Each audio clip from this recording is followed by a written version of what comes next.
Bonjour tout le monde, welcome back to We in France. Today I want to do things a little differently. I'm actually heading out to run some errands, and one of them is at the same shopping center where my very worst ever experience in France took place. And this is going back about 3 years now. I've had time to process the whole experience. I want to share the story with you. One, it's just a crazy story, and I need to give you some context, go through the whole story. So grab a nice beverage, get comfy, and we'll get into it. But I also want to share it because at the end I'm going to try to tie everything together. There's a lesson to be learned, one that I remind myself of often and that I want to encourage you to remember as well. So with that, we're just going to get into it.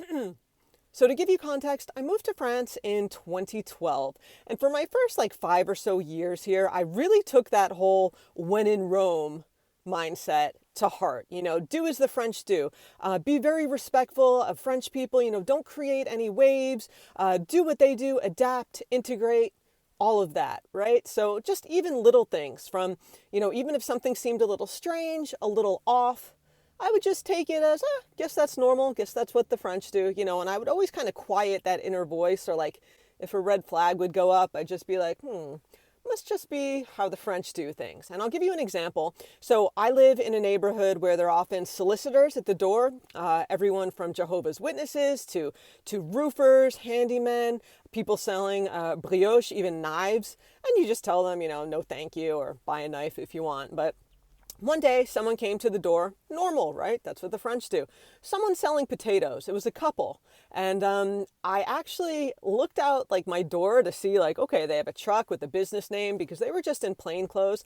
And the two people were a little shifty, kind of really looking around. I didn't want any potatoes, so I told them no thank you. Didn't think much of it till 2 weeks later, when the police actually came to my front door and asked if we had been contacted by these potato people. And I said, yeah, actually, why? And what they were doing was going around the neighborhood. They were not potato sellers or farmers of any kind. And they were casing the neighborhood to see which house would be a good one to rip off. They were trying to kind of look inside when the unsuspecting homeowner opened the door to see if there were any good valuables in there, if it looked like a high value target. So in that moment, I'm like, yeah, not everyone's who they seem. Don't always give people the benefit of the doubt and think, it's just the French way. It's just how French people do things, right? And I should have listened to myself that day, to that lesson. I need to give you a little context on my mindset. It was about 2 weeks after my mom passed away. I had just gotten back to France, early November 2021. I was just kind of coasting through life, and what I found was really helpful was to distract myself from the grief. And I threw myself into the channel, made a bunch of videos, and on this particular morning, it was a Sunday morning, and one of the big, nice grocery stores in my area opened early, 8:30. So I was there at 8:29, and I had a shot list on my phone of 5, 6, just a handful of clips that I needed to get for my video, just of products, just a few seconds of filming, some cookies, some tuna, whatever it was, for my video for you guys. I wasn't doing any type of intro, selfie style, I wasn't even speaking in these clips, nothing like that. Wasn't, and I don't bring big equipment with me when I film, no big DSLR camera or anything. What I use is something called a DJI Osmo Pocket. It's a little device about this big, probably even smaller than your cell phone. And it's a small little pocket camera. The camera part's like this, and it has a stabilizer, a gimbal on it, so the shot is not, all over the place. It's an amazing device, not sponsored. But that's what I use, and it looks, a little strange. So what's actually happened in the past is when I've been out in public, people have approached me just out of curiosity, excuse me, ma'am, what is that? And, I'll tell them, DJI Osmo Pocket, tell them some specs, and that's really cool. We go our separate ways. So I've probably a dozen times been approached by just curious people who see me filming with what looks like an e-cigarette, and they're curious, right? So I'm used to that. I will also point out that in France, people's privacy is very guarded. I will say it's a little different in the US in that, while you will see people, taking clips of things in public, people are a little more guarded. So if you're in a park taking a video on your phone, obviously don't go up to two people on a park bench, use common sense with it. But people are a little bit more, they're a little touchier about being filmed in public. So much so that when I first came to France, I'll just give you an example. I was at the farmer's market in Merci, and there was a woman making paella and roasted chickens. And it was a really beautiful display. So I just took a picture of the paella, of the food, not of the woman, not of the customers, nothing proprietary. This was a public market and a public parking lot. And after I took the photo, the woman scolded me and said, "Ma'am, you need to ask before you take a photo." And I said, "Oh my gosh, I'm so sorry. I had no idea," because I'm thinking in the US, if there was, a public market with some food, I would just take a picture. It's not like the recipe for the food or the woman. But even still, I think most people would be happy to pose for a photo. But still, I apologized. I was embarrassed, and said, "Oh, I'm so sorry. I didn't realize. I loved your food. I'll delete it." She said, "No, but next time you need to ask." So that kind of informed my experience of like taking photos in public or anywhere really in France. So just keep that in mind. So I'll also tell you that videos on this channel, when I've been in the supermarket, I've asked to get permission ahead of time, like for my big Intermarché live stream. There was like a whole meeting with the manager ahead of time. You don't just go into a store and start doing selfie style or start, filming customers or anything like that without getting permission. Or at least the smart thing would be, if you're going to be filming people or, speaking in a video or really doing anything like that, you should get permission ahead of time. And that's what I've done 99% of the time. This morning, in particular, my head was like foggy. I realized like the night before late, I'm like, let me just go to the store, take some clips, get this done, and get my video done, right? It wasn't going to bother anyone. Again, I wasn't bringing a big camera, no film crew, nothing like that. Just me. I was going to film a few products, 5-6 second clips, like 5 of them, not even speaking in the clips, definitely not making a scene or doing a big selfie stick, nothing like that. So I go to the store. I go in, store just opened, and I start doing my thing. And I'm maybe like 5 minutes into my day. I'm also putting stuff in my cart because I had to pick up a few things that we needed for dinner, right? So I'm like a customer, but I'm also filming some things.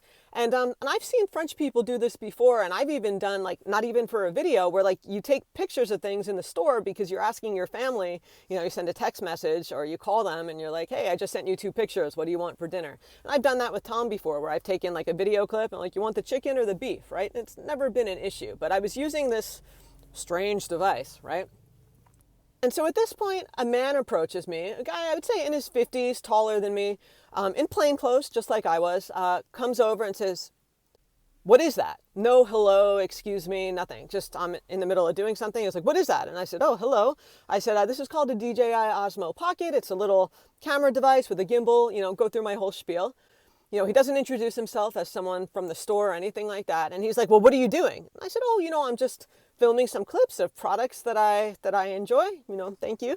And, he thought I was being smart. At this point, I still thought it was just a customer, being curious. And he goes, "Well, what is that for though?" Like really getting indignant about it. And I said, "Well, I have a YouTube channel and I like to share products with my audience, things that I like." And at this point, he goes, "Well, who are you?" And I'm like, okay. And I'm thinking, okay, this is not normal. I said, "Okay, I'm Diane. Nice to meet you." Doesn't introduce himself. And at this point, I realize, okay, he works for the store. And I said, as I said, I have a YouTube channel. I'm really sorry. And I go to show him, on my phone. And all of a sudden, he just snatches the phone out of my hand. So he takes my phone from me. And I'm like, wow. I'm like, what in the actual heck? He goes, "Well, you can't film in my store, blah, blah, blah, blah." And I was like, "Okay, sir." I said, I'm really sorry. I wasn't filming any customers. I wasn't even speaking. This is just, for my records, like, just like the words weren't coming to me because I was just so shocked that this guy like aggressively approaches me and now has taken my phone. And so he's like, "No, you don't have a YouTube channel. Ah, blah." And I see that another man has now come from the other side. So I'm in the middle. There's the man that originally approached me at the end, and then the one over here, and I'm in the middle. So I have 2 guys, one on either side of me. And the guy says, "You can't be filming in the store." I said, "Okay, no problem. I'm really sorry." Again, like, I mean no harm. I was literally just getting 6 clips of like the cookies, the tuna, some yogurt products. I have a channel. He said, "Stop with that channel. Who are you?" And I said, again, I told him my name. I gave him my last name. I said, I live here in the town. Just trying to de-escalate the situation because he was speaking to me really aggressively. And I want to pause right now. I'm sure someone out there watching is going to say, well, Diane, it's your own fault. You were filming in a store. You didn't ask. Of course he's not going to like that. And I hear you. But there's a way to speak to someone, and then there's a way to be aggressive and to put someone on edge. And for me, this is how, I would approach someone, right? You could approach someone and say, excuse me, ma'am, I'm Diane. I work here at the store. And actually, we don't allow any filming of any kind in the store. So can I ask you to stop filming? And if not, I'm going to have to ask you to leave. And I would have been like, oh my gosh, I'm so sorry. Normally I do ask, but it's Sunday morning. I don't mean any harm. I really apologize, whatever. But this was not that. That is not how he approached me. So at this point, he said he's the owner of the store, and that I'm doing competitor research and I need to he said like something like get the hell out of the store, like the equivalent of that. It was really aggressive language. And I said, okay, sir, but you have my phone. So may I please have my phone? And he said, no. And I said, okay, well, I'm not leaving your store without my property. I don't work for a competitor. And I guess he heard the accent, maybe he thought I was like with some international firm. He gave me a name. He said, I know you guys, what you guys have been doing. I'm thinking, there's no you guys. Like, I live in this town. I even showed him my residency card, which I probably shouldn't have done, to show him my address is here. Like, I don't work for some company. Again, I told him I had this YouTube channel.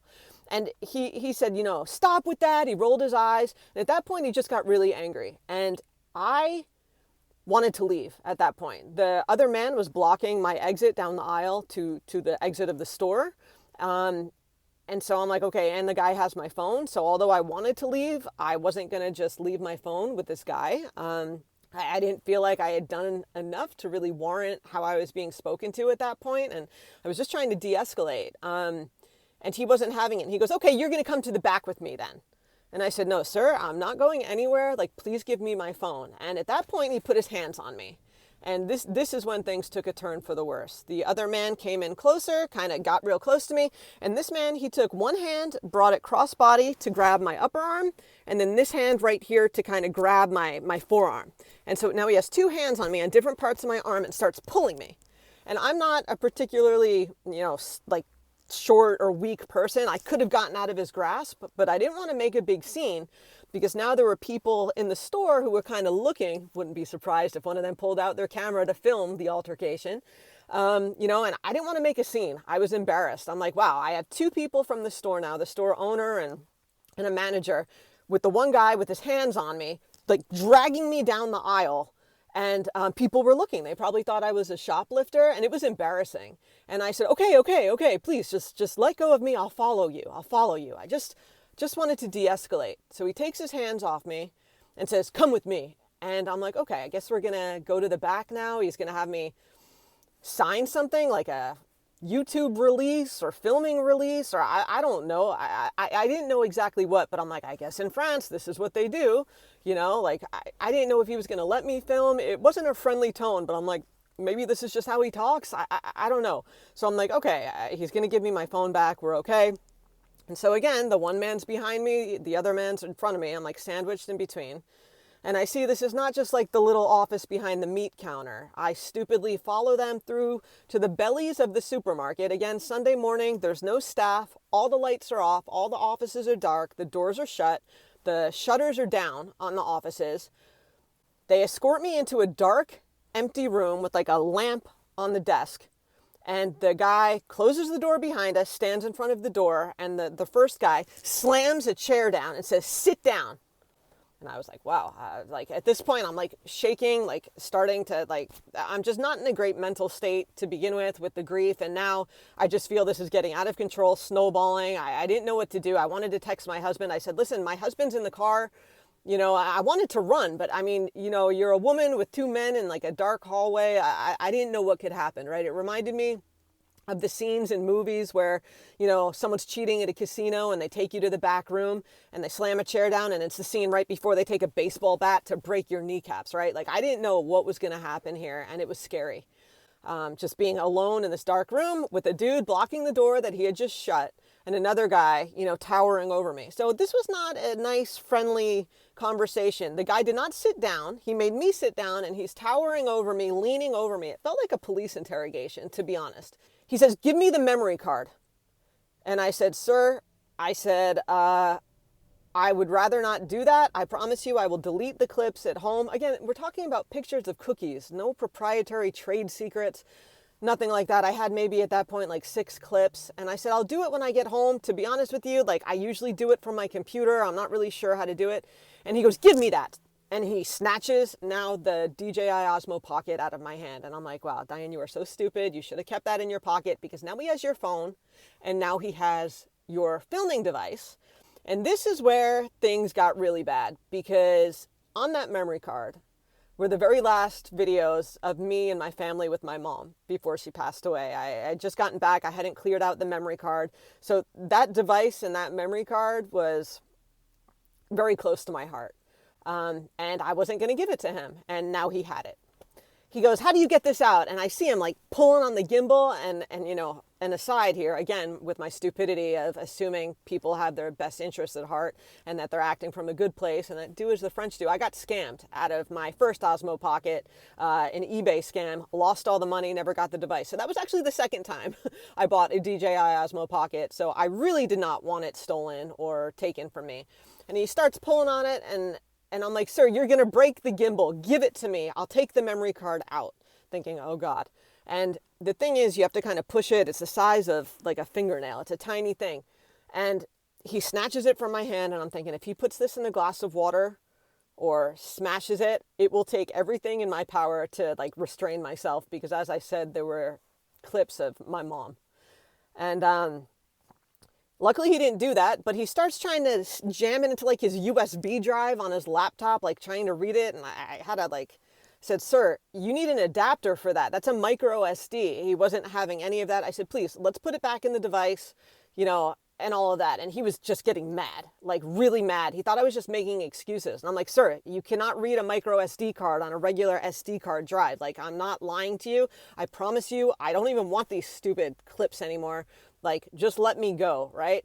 And he was like, yeah, your mom didn't die. Like when I told him that they had, the card had clips of my mom, he's like, nice excuse. Yeah, like the YouTube channel. And he was just insulting me. And I just, the emotional state I was in, and just how aggressive everything was, I was sweating bullets, crying, like complete hyperventilation at that point, you know, to be brought down to this room feeling like you can't get out. Now your things have been taken from you.